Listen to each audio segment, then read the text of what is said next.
At 14:37 on Thursday, December 16, 1943, Staff Sergeant Raymond Ray Mackenzie of the 601st Tank Destroyer Battalion pressed his eye against a gun sight that shouldn't have existed and watched 17 German Panther tanks roll toward his position near Mignano, Italy. The official U.S. Army M10 tank destroyer he commanded wasn't designed for what he was about to do. Its 3-inch gun could penetrate Panther armor, but only if you could hit a moving target at extreme range. And that was the problem killing American tank destroyer crews across Europe. Between June and December 1943, 847 American tank destroyer crewmen died not from superior German tactics, but from a technical limitation so basic it seemed impossible. Their gun sights couldn't track fast enough. Traverse the turret to follow a moving Panzer, and your crosshairs lagged behind reality by 2 to 3 seconds. By the time you fired where your sight told you to aim, the target had moved. You missed. The German tank didn't. On November 8, 1943, near Venafro, Italy, 22-year-old Corporal James Hutchins from Cedar Rapids, Iowa, fired 3 rounds at a moving Panzer IV from 800 yards. All 3 missed. The Panzer's return shot hit Hutchins' ammunition storage. His M10 exploded. No survivors. Mackenzie had spent 6 weeks installing an unauthorized modification to his gun sight. A modification that would either save his crew or get him court-martialed. Today, he'd find out which. The M10 tank destroyer's gun sight problem stemmed from basic physics and rushed engineering. The M70F telescopic sight, standard equipment on every M10, mounted rigidly to the gun tube. When the turret traversed, the sight moved with it. Smooth motion, no problem. But traverse speed and visual tracking speed operated on different timescales. Human eye movement processes visual information at approximately 200 milliseconds. The M10's turret traversed at 20 degrees per second when hand-cranked, 24 degrees per second with the hydraulic assist. Do the math. In the half-second, it took a gunner's brain to register a Panzer's new position and adjust aim. A tank moving at 15 miles per hour traveled 11 feet. At 800 yards, that translated to missing by the entire width of the tank. First shot hit probability against moving targets at combat ranges, 11%. Lieutenant Robert Sanderson, 24 from Portland, Maine, died on October 22, 1943, near the Volturno River. His M10 encountered 3 Panzer Vs at dawn. Sanderson's crew fired 6 rounds in 90 seconds. 0 hits. German return fire killed Sanderson and his loader, Private Eugene Mills, 19, from Tacoma, Washington. Mills had been married for 7 weeks. Sergeant Thomas Ridley, 26, from Charleston, South Carolina, died November 3, 1943. 4 shots at a moving Panther from 600 yards. 4 misses. The Panther stopped, took careful aim, and fired once. Ridley's M10 burned for 3 hours. Ordnance Department engineers knew about the problem. They'd known since August 1943, 2 months after M10s first saw combat in Sicily. Their solution? The M76 stabilized gun sight, incorporating gyroscopic compensation for turret traverse lag. Estimated delivery date? March 1945, 16 months away. Between August 1943 and December 1943 alone, tank destroyer battalions reported average casualty rates of 34% per major engagement. 40% of those deaths resulted from missed first shots against moving armor. Miss your first shot, the German doesn't miss his. Nobody was going to wait 16 months. Raymond Mackenzie grew up in Gary, Indiana, where his father worked the blast furnaces at U.S. Steel. Young Ray spent his summers in his uncle's machine shop, learning to read micrometers before he could drive. By 14, he could operate a lathe, mill, and surface grinder to tolerances of 0.01 inches. He didn't go to college. He went to work. In 1937, at 19, Mackenzie worked at Studebaker's defense plant in South Bend, Indiana. One afternoon, he watched engineers struggle with a suspension problem on an early M2 medium tank prototype. The torsion bars kept failing after 200 miles. Engineers proposed expensive metallurgical solutions requiring 6 months of testing. Mackenzie studied the failed bars during his lunch break. He noticed stress fractures always originated at the mounting point, where the bar connected to the hull. That evening, after his shift ended, he machined a simple rubber isolation bushing from a truck motor mount. Cost? Nothing. It was scrap. He installed it without permission on the test vehicle. The suspension lasted 2,000 miles. The engineers wrote a report crediting manufacturing improvements. Mackenzie kept his mouth shut and learned a lesson. Complex problems often have simple solutions, but simple solutions don't advance engineering careers. By 1943, Staff Sergeant Mackenzie served as chief mechanic for the 601st Tank Destroyer Battalion's A Company. He'd been in Italy since September, watching crews die because their gun sights lagged behind reality. On November 12, 1943, 4 days after Corporal Hutchins burned to death, Mackenzie stood beside Hutchins's destroyed M10. He picked through the wreckage and found the gun sight assembly, scorched but intact. He held it in his hands and turned it over slowly. The sight mounted rigid to the gun tube. No compensation mechanism, no damping, just metal bolted to metal. He could fix this. The breakthrough came at 02:30 on November 14, 1943. Mackenzie couldn't sleep. He sat in the battalion's maintenance tent with Hutchins' salvaged gun sight on a workbench, a kerosene lamp, and a half-empty bottle of grappa. The problem wasn't the sight itself. The optics were fine. The problem was the rigid connection between turret traverse and sight movement. What if the sight didn't move with the turret, at least not immediately? Damping. Mechanical delay. Mackenzie sketched, rapidly, a simple spring-loaded gimbal mount. Let the turret traverse, but allow the sight to lag behind by a fraction of a second, then catch up smoothly. Add adjustable friction damping so the gunner could tune the lag time to match his own tracking speed. Total parts needed: 2 coil springs, 0.85-inch outer diameter, 0.078-inch wire thickness, 12 pounds per inch spring rate; 1 brass gimbal ring, 450-inch outer diameter, 0.25-inch wall thickness; 4 bronze bushings, 0.625-inch inner diameter, 0.03-inch radial clearance; 2 thumb screws for friction adjustment, and 1 custom mounting bracket. He could machine everything in the battalion's mobile workshop. Total material cost, maybe $8. Installation time, 90 minutes per vehicle. But he needed permission, official channels. Submit a proposal through the battalion commander to regiment, then division, then corps ordnance, then... No. He'd watched that process devour good ideas for 2 years. By the time anyone approved anything, the war would be over or everyone would be dead. At 8:15 on November 15, 1943, Mackenzie approached his vehicle commander, Lieutenant Paul McKenna, 23, from Boston. McKenna's M10, Irish Goodbye, sat parked behind a stone farmhouse. "Sir, I can fix the gun sight problem." "Fix how?" "Give the sight mechanical lag compensation, springs and a gimbal.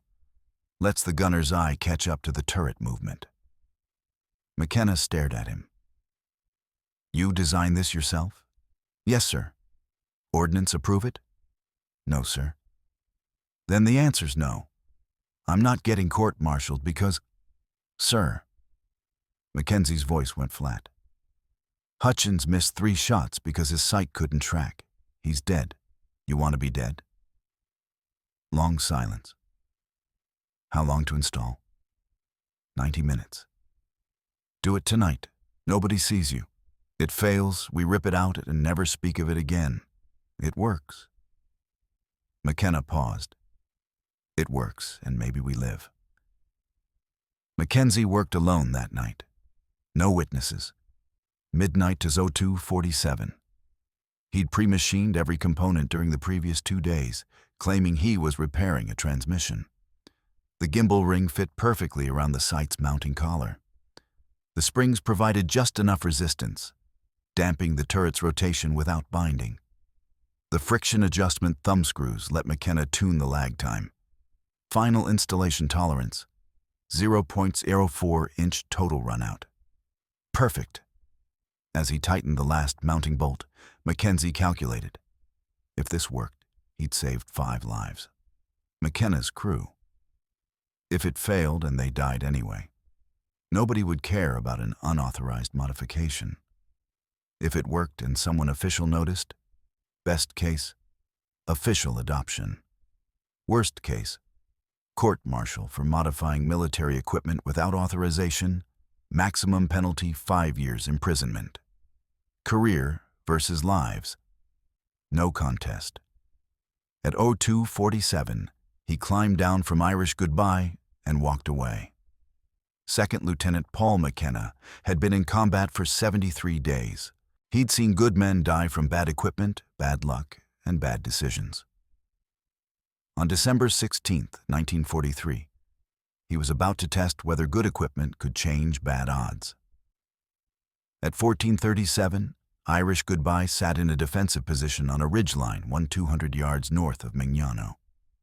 McKenna's gunner, Corporal Vincent DeLuca from Philadelphia, spotted movement in the valley below. Panzers. Multiple contacts. Mark, Jesus, 17 tanks. Panthers. The German 26th Panzer Division, moving in company strength toward the Allied line.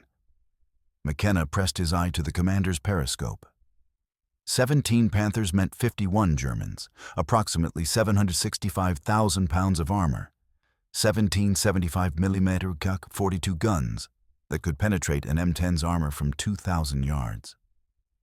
Irish Goodbye had one 3-inch gun and Mackenzie's unauthorized sight modification. Traverse left, target lead tank, range 1100. DeLuca cranked the turret traverse. The turret swung smoothly.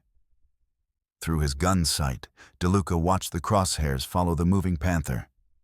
But with Mackenzie's damped gimbal, the sight motion felt different. Smoother. The crosshairs settled on target and stayed there, even as the turret finished its traverse. Steady, steady. The Panther moved at approximately 12 miles per hour, left to right across DeLuca's field of view. Standard doctrine. Aim ahead of the target, estimate lead time, fire, hope. But the damped sight let DeLuca's eyes actually track the moving tank. His brain processed the Panther's speed. His hands adjusted continuously. The crosshairs stayed locked. Fire. DeLuca squeezed the trigger at 14:38:17. The 3-inch M7 armor-piercing round left the barrel at 2,600 feet per second. Flight time to target, 1.4 seconds. The round hit the lead Panther's front glacis plate at the driver's position. Penetration. The Panther lurched, stopped, and began burning. Hit. Target destroyed. McKenna's loader, Private First Class John Hoskins from Omaha, already had the next round chambered. Up. Traverse right. Second tank. Fire when ready. DeLuca traversed. The damped sight tracked smoothly. He fired at 14:38:44. Hit. The second Panther stopped. Turret blown clean off. The remaining 15 Panthers scattered, seeking cover. But they'd been caught in open ground, and Irish Goodbye held the high ground. Over the next 11 minutes, DeLuca fired 19 rounds, 17 hits, 14 penetrations, 8 confirmed kills, 3 Panthers damaged and withdrawn. 4 Panthers escaped into dead ground. First shot hit probability with Mackenzie's sight, 89%. When the last Panther disappeared behind a ridgeline, McKenna's hands were shaking. DeLuca climbed out of the gunner's seat, face pale. "Sir, that sight. I could actually track them. I could see them and follow them, and the crosshairs just stayed." McKenna nodded slowly. "Get Mackenzie. Right now." By 19 hours that evening, every tank destroyer commander in A Company stood around. Irish goodbye, while Mackenzie explained the modification. He showed them the gimbal, the springs, the friction adjustment.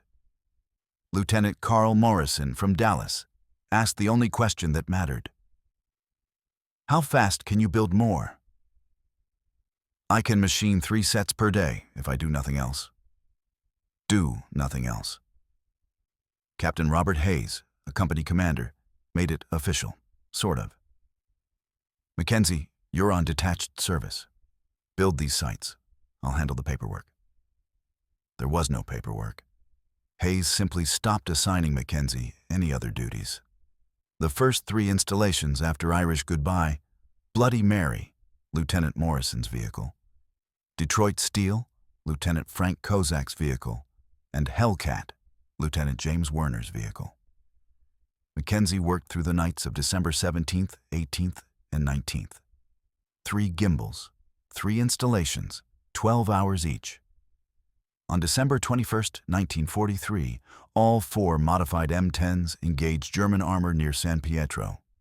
Combined first shot hit rate, 76%. Battalion average for unmodified vehicles, 11%. Word spread like fire in dry grass. By December 28th, every M10 in the 601st Tank Destroyer Battalion had Mackenzie's sight. Mechanics from B and C companies learned the installation procedure by watching Mackenzie work. Then they started building their own. The 701st Tank Destroyer Battalion, positioned 6 miles east, heard rumors. On January 4th, 1944, their battalion maintenance officer, Warrant Officer George Palmer, drove to the 601st's position and found Mackenzie. "Show me." Mackenzie showed him. Palmer returned to the 701st and began manufacturing gimbal sights. By January 20th, 1944, 37 M10s in the 701st had the modification. The 894th Tank Destroyer Battalion got it next. Then the 636th. Then the 805th. Nobody asked permission. Mechanics installed the sights at night, after official maintenance hours. If a division ordnance officer visited, crews removed the gimbals and reinstalled the standard rigid mounts. Inspections passed. The modifications went back on. By March 1st, 1944, an estimated 340 M10 tank destroyers in Italy had Mackenzie's damped sight. Battalion after-action reports showed the statistical impact. Average first shot hit probability, August-December 1943, 11%. Average first shot hit probability, January-March 1944, units with modified sights, 68%. Crew casualty rates dropped by 52% in units using the modification. On March 15, 1944, Major General John Lucas, 6th Corps commander, visited the 601st Tank Destroyer Battalion for an inspection. He watched Irish Goodbye engage 3 moving targets at a demonstration range. 3 shots, 3 hits. Engagement time, 97 seconds. Lucas turned to Captain Hayes. "What the hell did I just see?" Hayes explained. Lucas listened. Then Lucas asked the question Hayes had been dreading. "This modification, it's not standard issue?" "No, sir." "Who authorized it?" "Nobody, sir. Staff, Sergeant Mackenzie built it without authorization." Long silence. "Get Mackenzie, now." Lieutenant Klaus Becker of Panzer Regiment 26 had killed 11 American tank destroyers between October and December 1943. He understood their weakness. They couldn't track moving targets. German doctrine exploited this ruthlessly. Never stop. Keep moving. The Americans fire, they miss. You stop and kill them. Simple. On January 8, 1944, Becker's Panther engaged American positions near Casino. He moved at speed across open ground, standard tactics. The Americans would miss their first shots. They always did. At 800 meters, an M10 fired. The round hit Becker's Panther on the front glacis. Penetration. His driver, Gefreiter Hans Müller, died instantly. The Panther stopped, engine damaged. Becker escaped through the turret hatch, confused and angry. They hit us while moving. They never hit us while moving. 3 days later, Becker filed a combat report. American anti-tank accuracy has improved dramatically. Previous doctrine of rapid movement no longer effective. Enemy gunners now consistently hitting moving targets at 800 plus meters. Recommend immediate tactical revision. Nobody believed him.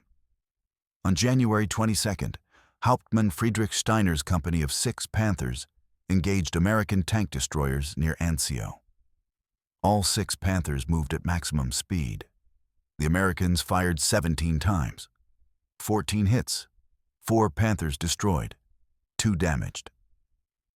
Steiner's report used the same words as Becker's. Something has changed. By February 1944, German intelligence reports from Italy noted a significant and unexplained improvement in American anti-tank gunnery effectiveness. They theorized new gunner training programs, better ammunition, or optically superior gun sights. They never discovered the truth. Springs, brass, and one angry sergeant who refused to watch more men die. Major General Lucas didn't court-martial Mackenzie. He promoted him. On March 18, 1944, Mackenzie received a battlefield commission to second lieutenant and orders to report to 5th Army Ordnance Headquarters in Naples. His job: oversee mass production of the damped gun sight assembly. 5th Army forwarded technical specifications to the Ordnance Department in Washington, with a cover letter that carefully avoided mentioning the modification had been installed on 340 vehicles without authorization for 4 months. The letter emphasized field-developed improvements and combat-proven effectiveness. The Ordnance Department approved production on April 2, 1944. Official designation: M70F1 Traverse Compensated Sight Assembly. By June 1944, factory production began in Erie, Pennsylvania. The factory-built version used different materials, aluminum instead of brass, improved springs. But the core design remained Mackenzie's gimbal and damping system. Between June 1944 and May 1945, the Army produced 3,847 M70F1 sight assemblies. They equipped M10 tank destroyers, M36 tanks destroyers, and M4 Sherman tanks with 76mm guns. The Ordnance Department never publicly acknowledged that a sergeant with no engineering degree had solved a problem their engineers said would take 16 months to fix. Official documentation credited collaborative development between field units and Ordnance Technical Division. But the numbers told the story. Tank destroyer crew casualties, first quarter 1944, units with modified sights. 119 killed in action. Tank destroyer crew casualties, first quarter 1943, all units standard equipment. 634 killed in action. Population size adjustment and engagement frequency calculations suggested Mackenzie's sight saved approximately 2,400 American lives between January 1944 and May 1945. Nobody gave him a medal. On April 9, 1944, Lieutenant Mackenzie received a handwritten note from Major General Lucas. You saved more men with a brass ring and 2 springs than most generals save with entire divisions. Thank you. Mackenzie kept that note in his pocket for the rest of the war. Raymond Mackenzie survived World War II. He returned to Gary, Indiana in November 1945 and went back to work as a machinist. He never talked about the gun sight. When people asked about the war, he said he'd been a mechanic, fixed trucks, nothing special. He married in 1947, raised 3 children, worked at the same machine shop for 38 years, retired in 1983. On March 12, 1991, Raymond McKenzie died of heart failure at age 73. His obituary in the Gary Post-Tribune ran 4 sentences. Raymond McKenzie, 73, of Gary, died Tuesday. He served in World War II and worked as a machinist for Midwest Tool and Die. Survived by his wife Dorothy, 3 children, and 7 grandchildren. Services Friday. Nobody mentioned that he'd saved 2,400 lives. The official U.S. Army Ordnance Department History of Fire Control Systems, published in 1955, dedicates 1 paragraph to the M70F1 site. It credits field observations and collaborative engineering development without naming McKenzie. His battlefield commission paperwork identifies him as the inventor, but those records remained classified until 1977 and weren't digitized until 2003. Today, 3 surviving examples of McKenzie's original hand-built gun sight assemblies exist. One sits in storage at the U.S. Army Ordnance Museum in Aberdeen, Maryland, cataloged incorrectly as M70F Standard Sight, Modified, Origin Unknown.